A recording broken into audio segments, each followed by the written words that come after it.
HSK for test online. So yesterday I just took HSK for test online, so I want to share it, my experience to you. So this is maybe the first time or the second time they held the test, HSK test online from your home. Yes, from your home, or maybe your parents' home if you didn't own one, or maybe your dormitory. It's just a term, guys. Doesn't matter. Okay, so okay, sorry for talking like this. Let's move into it. Like maybe at first you guys are confused with HSK for test online. Yes, I was confused too. Maybe your devil mind think that like maybe we can do cheating during the test, but spoiler alert, sorry guys, maybe you will be disappointed. You can't do cheating, you can't cheat during the test. At first, maybe we will talk about what is HSK test, HSK for test. Like, if you want to study in China and will be taught in Chinese, they will need you to take HSK 4 or HSK 5 test. It depends on your study program. Like for my study program that I want to do next year, need me to take HSK 4 and have to be more 180 score. My friend has to get 200 score, and one of my friend has to get HSK 5 test. So it's really it's more difficult than me, but it is what it is. And what is HSK anyway? HSK stands for Hanyu Shuiping Kaoshi, or if you want to pronounce it using the right pronunciation with the tones, it will be Hanyu Shuiping Kaoshi. Oh no, it's still not perfect. Hanyu Shuiping Kaoshi, and it will it's like IELTS or TOEFL, but it's for Chinese language. So next, what's the preparation before the test? The first one, of course, you have to do exercise for HSK. Like if you've been learning Chinese for half of year or 1 year, but still you have to exercise for HSK test because it's really different. Like the format is different. Maybe the words that you need to use is different too. That's why we need to exercise. There's a lot of websites that you can use. There's a lot of websites provide you a lot of HSK tests from previous tests, and you can use this for exercise. It's really useful for me. And maybe the second one, make sure your hardware meets the requirement. Like the first one is fast internet. Of course, you have to prepare for the worst. Like maybe if you use like home internet and sometimes there's a problem, maybe you need to buy internet data from your cell phone provider. So maybe if you have the problem from your home internet, you can use that as a backup. And another one, maybe the app itself. You have to prepare like to install the app on PC and install the app to your cell phone too. You did it, and prepare it like don't do it like 1 day or 2 days before. Like do it like 1 week before, so you can use it, you can get used to it. Another one, maybe you can you can do mock exam. Like they will provide you app with like mock exam, so you can exercise it inside the app. So because it's really different from paper based, like, especially for the last part, it's really different than paper based. I will talk about this later. And then the last one for preparation, maybe right before the test, like prepare yourself. Like you have to get good sleep night before, or maybe don't drink too much. It happened to me like 30 minutes before the test end.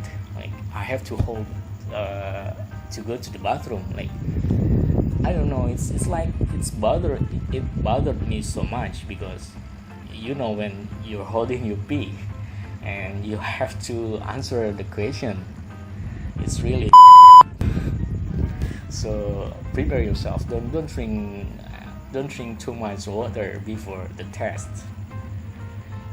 And then let's move to the tips during the test. Like, there's a three part from HSK for test. Like the first one is listening. For the listening part, there's no other way than like you have to exercise, like listen to a Chinese word. Like this one, even if you know about the character, but if you can't hear or pronounce the character, it's kind of useless, because it will be really hard. So you have to exercise much for this part. Maybe a little tips during the test, like listening part has 3 part again, and every part they will give you like example recording how to answer that part. So it's kind of 30 seconds or 1 minute, but this will help you if you just ignore it, because you already exercised before, and you can use that little time to read the option available in the first or the second or the third question, and it will help you give the idea about the question itself. So it will be faster to you to answer that question. If you already do the first question, and you still have like 5 seconds of time, just click next and read the options in the second question, and you will be more ready to answer that question. And you can do it on the third and the fourth, and for the next question you can do it. And then let's move to the second part of the test. It is reading comprehensions. Before that, I will talk about like before after you do the last question for listening part, there's 5 minutes. You can use it for to see about the answer from your previous question, because usually if it's paper based, this 5 minutes is used to like to do it for using pencil, right? Using pencil, you for 5 minutes is really consume the time. But this internet based, you don't need to do that, but you can see if you have question that haven't answered yet. So it's really useful too. And then the second part is reading comprehension. This also has 3 parts. Like the first part is choosing 5 words to fill in the blank from 5 sentences. It sounds like simple, but it's really tricky, because if you got one question wrong, it will impact the other one. Maybe the tips from me is just do the question that you are sure that it's right. Okay? For example, if the answer for the question number 46, 47, and 48 is C, D, and E, just do 3 questions here. And then for the question 49 and 50, you have 2 options, A and B. And if you like to gamble, just choose A for 49 and B for 50, or you can choose A for 50 and B for 49, but it will give you either 2 points or 0 points. Or maybe you can do it A for 49 and 50 or B for 49 and 50. It will make sure that you can get 1 point for that question. Okay, the second part of reading comprehension is arranging 3 sentences by arranging 3 sentences by writing the letters that represent them.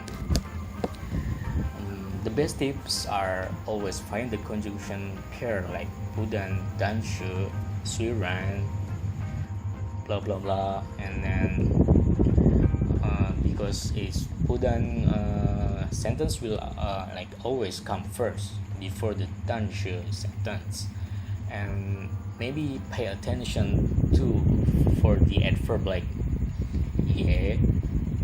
It will help you too, like if one sentence has yeah adverb, it should be not the first sentence, because if you have yeah, it should be preceded by another sentence. And then the third part will always make everyone down, because the passage is really long and the time is not so long left, because we already done the first part and the second part, so the remaining time is not so much. But maybe the best tips are always find the maybe just don't worry if you don't know some character. Just keep reading and guess what the sentence is all about. Or maybe just read the question first, and it will make you focus and on what kind of answer do you want to get from the passage. And then let's move on to writing comprehension. In online tests, it's really different from paper-based tests. I've already told you before. And like for example, the first part is arranging character to make a sentence. Like if you do paper-based, you have to write on the paper every character, and it will consume time too. But in this test, it's easier because you just drag the sentence one character to the area below, and it will give you shorter time to do that. But you have to know what kind of word is that, like is it verb or is it noun. If you know about that, it will be easier to you to do that. And then the second part is, for me, it's the hardest, really the hardest. You have to make the sentence from the picture with one keyword, and you have to use that keyword. And they have 5 questions for this. If it's in paper-based, you just write the character from the paper, and if you know the meaning, it's okay, you can write another sentence too. But for the internet-based, you have to know how to pronounce it, because they give you pinyin keyboard, and you have to know the pinyin version of the character. If not, you can't write it. you can write it. And my tips, maybe if you have you can guess how that character pronounced, like, or if you see that there's a picture of a girl shocked and the two characters behind it, Chu, and the other one, you don't know how to read it, but because you've already known before that there's a Jing on Beijing, there's a Jing on Beijing, maybe you start write Chu and write Jing. If it's true, it will give you that character option on the keyboard. You just know if you try it by yourself, and maybe that's it. Like, the last tips, maybe you have to have faith in yourself. Don't think too much. Just do it. If you have already prepared before, just do it. Don't think too much, and don't be so stressed too much before the test. It will affect you during the test. Okay guys, so that's it. Thank you guys for watching this, and hope you guys have best result for your next HSK4. Just keep exercise and believe in yourself. See you guys.